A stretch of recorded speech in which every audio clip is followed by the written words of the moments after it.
Years ago, a Jehovah's Witness came to my door, and after our encounter, he never came by again.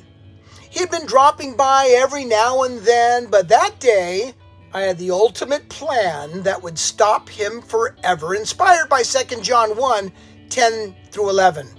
If anyone comes to you and does not bring this teaching, do not take them into your house or welcome them. Anyone who welcomes them shares in their wicked work.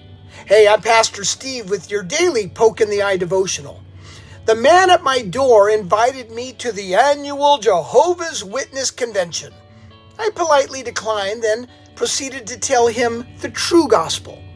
When he turned away, I followed him and continued to preach behind his back while he tried to ignore me. Not only did I preach, I used the Bible's condemning verses.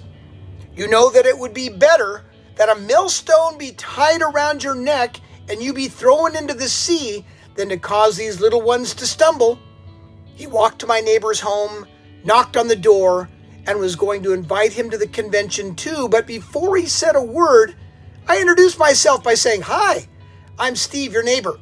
This man is about to invite you to a convention that tells lies and promotes a false religion. Just thought I'd warn you."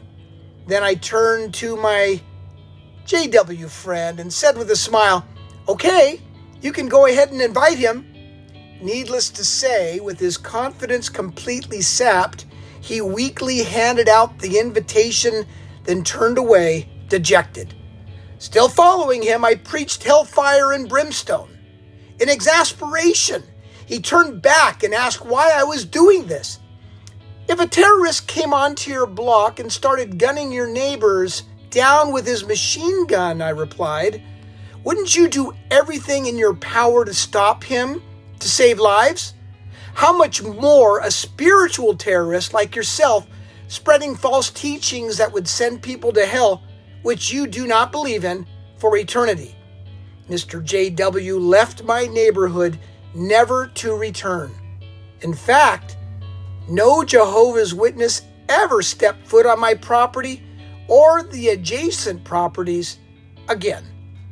Now, of course, all this happened years ago when I was younger and foolisher. I say this because many deceivers who do not acknowledge Jesus Christ as coming in the flesh have gone out into the world.